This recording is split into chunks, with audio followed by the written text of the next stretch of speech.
L'histoire débute dans un établissement pénitentiaire américain où nous observons un détenu en train d'effectuer des tractions sur une barre métallique. À cet instant précis, des gardiens se présentent et annoncent à Sims qu'il va être libéré. Il récupère ses affaires personnelles et franchit les portes vers sa liberté retrouvée. C'est à ce moment que nous découvrons que Calvin Sims, le protagoniste de notre récit, est en réalité une personne de petite taille, mesurant environ 1 mètre. À l'extérieur, son ancien complice Percy l'attend et l'aide gentiment à ouvrir la portière du véhicule. « Percy, je suis désolé, Cal. » Durant le trajet de retour, Percy lui expose les détails d'une nouvelle mission confiée par leur patron. Ils doivent dérober un diamant et recevront en échange la somme de 100 000 dollars. 100 000 billets, 100 000 billets. Parallèlement, nous faisons la connaissance de Daryl, un homme qui sollicite l'assistance d'un serveur pour une occasion spéciale. Au moment opportun, sa bien-aimée Vanessa fait son entrée et leur dîner romantique commence. Ils évoquent le souvenir de l'année précédente lorsque Daryl lui a fait sa demande en mariage, mais il ne lui a toujours pas offert le diamant censé orner sa bague de fiançailles. Vanessa lui annonce qu'elle a une surprise à lui révéler. Daryl s'imagine immédiatement qu'elle attend un enfant et laisse éclater sa joie. Tous les convives applaudissent et le serveur préparé fait son apparition en entonnant une chanson. La confusion règne parmi l'assistance, l'euphorie retombe rapidement lorsqu'il apparaît qu'elle n'est pas enceinte, mais simplement promue dans son emploi. Cette nouvelle contrarie profondément Daryl qui rêve depuis longtemps de devenir père. Notre petit voleur et son acolyte parviennent sur les lieux du cambriolage. Percy brandit un Glock dont le canon est tordu et propose de prendre d'assaut l'établissement. Mais le petit Calvin, plus sage que son apparence ne le suggère, insiste pour agir avec discrétion et prudence. Il refuse catégoriquement de retourner derrière les barreaux. Il pénètre dans la banque, ou plutôt Percy y entre avec un grand sac dans lequel Calvin se dissimule. Pendant que Percy détourne l'attention de la consultante, le petit homme s'extrait discrètement du sac et rampe sous le comptoir où se trouve le diamant. Il perce un trou circulaire et extrait délicatement l'énorme pierre précieuse. La mission semble accomplie, il ne leur reste plus qu'à s'éclipser rapidement et sans attirer l'attention. Malheureusement, une femme les repère. Elle a entendu les aboiements de son imposant chien de garde provenant du sac. Oui, je ne sais pas comment le chien s'est retrouvé là-dedans non plus. Elle se met à crier et à cet instant, la consultante constate la disparition du diamant et contacte immédiatement les forces de l'ordre. Les deux complices se préparent à fuir, mais le véhicule tourne sur place, quelqu'un a bloqué une roue. Ils n'ont d'autre choix que de s'enfuir à pied. « Percy, tu as oublié quelque chose, quoi ?» Les policiers interrogent la vieille dame qui affirme qu'il s'agissait de 2 hommes afro-américains. Dès que le partenaire entend cette description, il se lance immédiatement à leur poursuite. Les criminels, 1,5, décident de se cacher dans une petite épicerie et se séparent. Au même moment, les policiers arrivent sur place. Simultanément, notre couple adoré, Daryl et Vanessa, entrent dans le magasin. Calvin ne réfléchit pas longtemps et décide de dissimuler le diamant dans le sac à main de Vanessa. L'un des agents se trompe de cible et commence à malmener un client innocent. Et savez-vous pourquoi? Eh oui, exactement parce qu'il correspondait au signalement. Lorsque les policiers réalisent leur erreur, ils quittent l'établissement. Percy demande à Calvin où se trouve le diamant. Calvin lui répond qu'il l'a lancé. Il décide de suivre le couple en taxi pour récupérer la pierre précieuse. La famille rentre au domicile où elle est accueillie par le père de Vanessa qui réside avec eux car elle refuse de l'envoyer dans une maison de retraite. Les voleurs sont déjà postés à l'extérieur et Calvin grimpe sur les épaules de Percy pour observer à travers la fenêtre. Il aperçoit le sac. Maintenant, ils doivent en trouver un moyen d'entrer dans la maison. Comme toujours, Percy veut procéder à l'ancienne avec son pistolet tordu, mais Calvin le calme à nouveau et lui rappelle qu'il ne veut pas retourner en prison. C'est alors que Percy remarque une femme avec une poussette et suggère que Calvin se déguise en bébé pour infiltrer la famille incognito. Calvin s'y oppose fermement, non, non, non, mais Calvin finit par se costumer en nourrisson et s'allonge dans un panier pour chien. « Si tu me lâches, je te lâche ». Il est se déposer devant la porte du jeune couple. Percy sonne et court se cacher derrière un grand arbre. Soudain, le chien, le véritable propriétaire du panier, apparaît et décide de se soulager directement sur Calvin. Daryl ouvre la porte et découvre le bébé. Calvin entre immédiatement dans son rôle et il le transporte à l'intérieur. Ensuite, il le change et le lave car grâce au tour du chien, l'odeur n'était pas agréable. Ils décident de mettre une couche au bébé et sont sérieusement surpris. « Wawa, qu'est-ce que c'est ?» WA. Vanessa propose d'emmener Calvin à un orphelinat et commence à passer des appels, mais heureusement, ils ne travaillent pas le week-end. Elle décide donc de contacter la police. En réponse à cela, le faux bébé se met à pleurer et à tousser. Le couple pense que le bébé était malade et l'emmène chez un médecin. L'examen devient intéressant. Le docteur retire la chemise de Calvin et tout le monde est choqué par le tatouage sur son épaule de la 82e division aéroportée. Tuez-le, tuez-le, et ses dents ressemblent à celles d'un homme de 40 ans. Le médecin déclare que le bébé est en bonne santé, mais qu'ils doivent absolument prendre sa température. Une fois de plus, Vanessa veut remettre Calvin à la police, mais Daryl l'en dissuade et suggère de garder le bébé jusqu'à lundi. Finalement, Pendant que le couple discute de l'avenir du bébé, le petit bonhomme s'est déjà emparé du sac à main et se dirige vers la porte. Malheureusement, un officier de police l'intercepte. Vanessa décide de tout expliquer sur la façon dont il a été abandonné à leur porte. À ce moment précis, Calvin appelle Vanessa « Maman, maman », ce qui fait fondre son cœur et elle le reprend dans ses bras. Pendant ce temps, Percy fait son rapport au patron. Le type est dans de beaux draps. Il n'a toujours pas livré le diamant. S'il ne le fait pas bientôt, c'en est fini de lui. Calvin commence à se sentir comme chez lui et quand il a faim, il décide de prendre un cookie à grand-père, mais le vieil homme se fâche et le lui reprend. Calvin n'est pas du genre à abandonner facilement, alors il décide de s'en prendre à grand-père. Il commence à frotter le biscuit sous ses aisselles et à le fourrer dans différents endroits. Grand-père n'a vraiment pas de chance, le cookie a un petit goût particulier. Les amis du couple arrivent et apportent tout un tas d'affaires pour bébé. Ils rencontrent Calvin et sont tous un peu choqués. Il a l'air inhabituel. L'un des petits amis de ses femmes le s'approche pour saluer Calvin. Tapement 5, et un autre type tapote le nez de Calvin de façon ludique. « Oh, j'ai ton nez, ton nez !» Vanessa essaie des vêtements de bébé sur Calvin, mais celui-ci remarque une blonde plantureuse et demande à être portée. La femme suppose que le bébé a faim et dit qu'il faut l'allaiter, mais sa joie ne dure pas. « Oh, il a dû être allaité. Tu es sûr que tu devrais faire ça ?» Il obtient ce qu'il veut, mais pas de la femme qu'il espérait. Il s'échappe de justesse. Plus tard, les invités de Vanessa partent.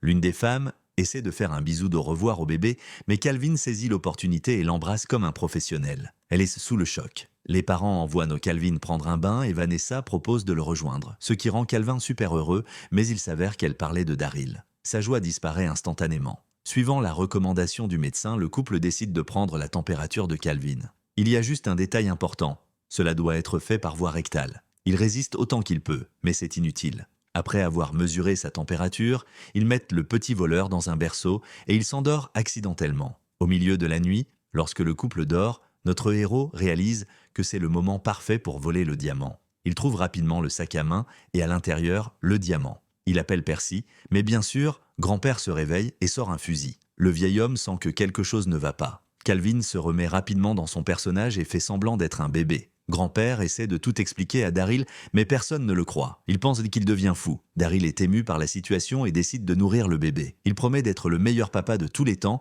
et de l'emmener au parc. Calvin est tellement touché par ces paroles que pendant un instant, il veut vraiment être un enfant normal, vivre dans cette famille et ne pas s'inquiéter de la vie d'adulte. Vanessa observe cela et se met à glousser en disant qu'ils boivent le lait maternel de son ami. Cette nuit-là, le couple décide d'avoir des relations sexuelles pendant que Calvin observe tout. Le matin, Vanessa se réveille et d'une manière ou d'une autre, ce petit coquin est dans son lit. Elle est surprise que Daryl ait réussi à faire 2 rounds. 2 fois en une nuit, 2 fois. Le lendemain matin, grand-père entre dans la cuisine et change de chaîne, passant des dessins animés aux informations où il montre Calvin comme suspect recherché. Calvin se met à crier pour distraire grand-père. Vanessa change la chaîne et grand-père ne remarque rien. Le petit voleur recommence à embêter grand-père. Il lui vole son petit déjeuner. Vanessa ne fait pas attention et fait des blagues.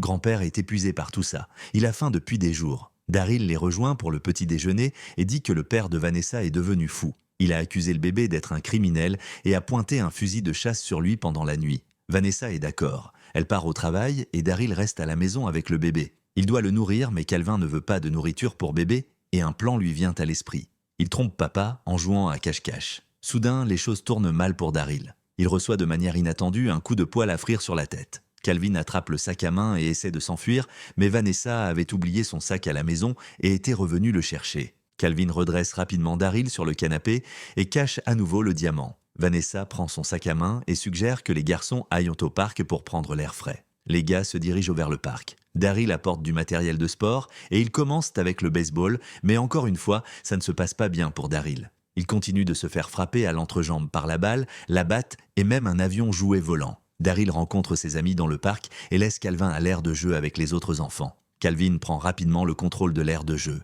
Il commence à arnaquer en jouant aux dés pour de l'argent et à exiger des frais des enfants pour utiliser l'aire de jeu. Soudain, Percy apparaît et appelle Calvin. Il dit qu'il est venu chercher le diamant, mais celui-ci est dans le sac à motif de canard. Il prend le mauvais sac et se retrouve avec un tas de couches sales. Des mères en colère commencent à le poursuivre et Percy s'enfuit. Il est temps de rentrer à la maison. Les gars marchent jusqu'à la voiture et Calvin a une idée brillante. « Et si je volais la voiture de papa ?» Avec sa voix grinçante de bébé, il demande les clés. Il frappe Daryl sur la jambe. Daryl lui donne une batte jouet. Calvin n'est pas satisfait, le frappe à nouveau sur la jambe et finalement Daryl lui donne les clés. Le petit bonhomme décolle dans la voiture. Daryl pense que des criminels ont kidnappé Calvin. Il essaie de faire signe pour qu'on le prenne et il a immédiatement de la chance. La voiture s'arrête. Au volant se trouve une mère de nombreux enfants et sans hésitation, elle décide d'aider à poursuivre la voiture. Après tout, c'est son devoir maternel. À cause de la conduite imprudente de Calvin, les policiers le repèrent et commencent une poursuite. Il doit faire un dérapage serré et tourner à une intersection. Pendant ce temps,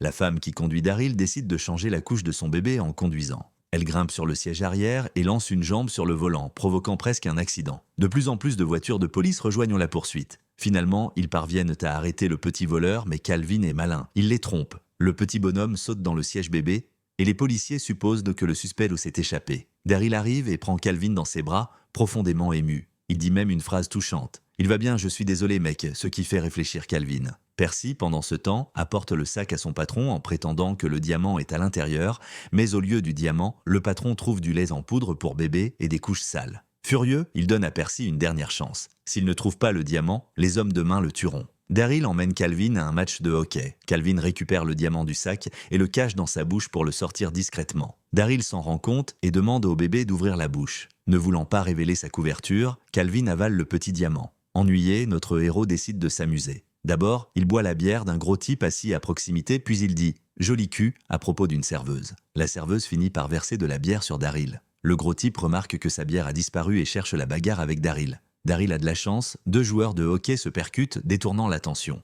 Finalement, Calvin lance une tasse de glace sur l'un des joueurs. Un gros voyou est prêt à attaquer Daryl, mais Calvin intervient finalement pour défendre son papa. Il saute sur le joueur et lui mord l'oreille. Ce soir-là, les parents décident d'organiser une fête d'anniversaire pour le bébé le lendemain. Ils organisent une célébration dans la cour arrière et invitent un animateur. Calvin s'ennuie à la fête et décide d'embêter l'animateur. Il lui dit que son travail est complètement nul. L'artiste enlève son masque et il s'avère que c'est Rob Schneider. Calvin cherche la bagarre, arrache la queue du dinosaure et grimpe à l'intérieur du costume. C'était un coup bas. Pendant ce temps, grand-père déjeune dans un café. Il voit un reportage d'information sur un voleur de bijoux et devinez quoi, c'est Calvin. Grand-père se lève d'un bond et court à la maison. Nous revenons à la cour arrière. L'un des papas suggère de jouer au football américain, enfant et papa ensemble. Daryl est mis KO dès le début. L'équipe du papa musclé gagne toujours. Quand les gens commencent à parler de la dureté du jeu, le gros type est sur le point de commencer une bagarre. Mais ensuite, Calvin rejoint le jeu. Grâce à sa petite taille, il esquive tout le monde avec facilité.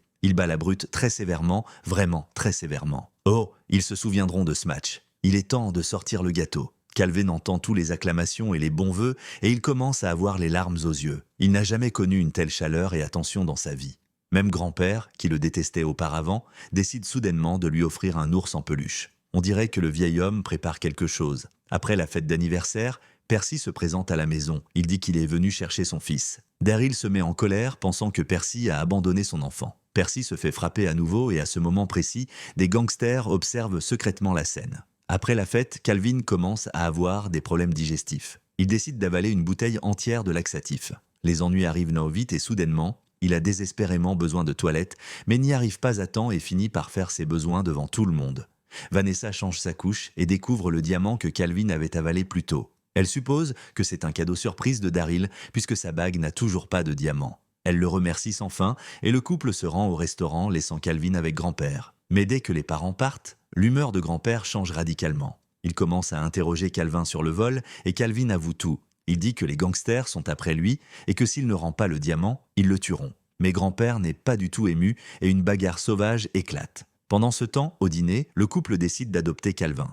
Quand ils rentrent à la maison, ils voient la bagarre. Ils crient sur grand-père et appellent le personnel de la maison de retraite. Il essaie de prouver que Calvin est un criminel et les supplie de vérifier l'ours en peluche qu'il lui a donné car il contient une caméra cachée. Vanessa met Calvin au lit et se dirige vers la salle de bain. C'est le moment parfait pour voler le diamant. Cette nuit-là, Daryl décide de vérifier les images de l'ours en peluche. Il découvre que Calvin n'est pas un bébé et que c'est lui qui a volé le diamant. Il le dit à Vanessa, mais Calvin et le diamant ont déjà disparu. Les partenaires célèbrent. Ils ont réussi leur mission. Maintenant, ils sont filthy rich, extrêmement riches. Mais Percy est averti que les gangsters se dirigent vers la maison de la famille adoptive de Calvin.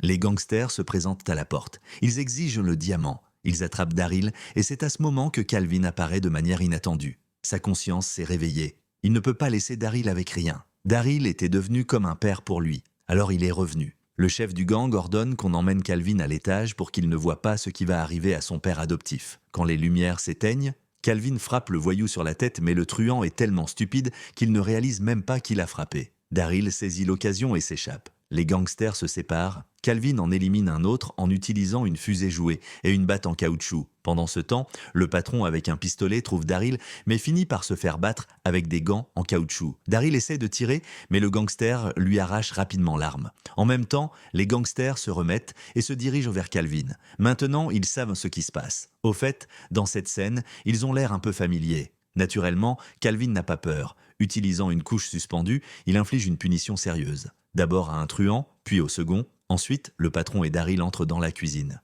Le patron voit Calvin jouer avec un avion jouet. Il lui ordonne de le lâcher. L'allusion est claire, le petit gars lance le jouet et atteint la cible, tout comme il l'avait fait avec Daryl plus tôt. Juste à ce moment-là, la police fait irruption dans la maison. Les gangsters sont arrêtés. Calvin, après tout ce qui s'est passé, décide de prendre un nouveau départ. Il donne le diamant à la police et l'officier leur annonce la bonne nouvelle. Il y a une récompense de 100 000 $ pour la restitution du diamant. Calvin dit alors à Daryl qu'il est un type formidable, qu'il s'est bien amusé et que Daryl était comme un père pour lui. Il se serre la main. Calvin est prêt à partir, mais Daryl lui offre un biberon de lait chaud et il se dirige vers le bar. C'est une fin proche. Si t'as aimé cette histoire, laisse un like, abonne-toi et active la cloche pour ne rien manquer des nouvelles aventures de Calvin Sims.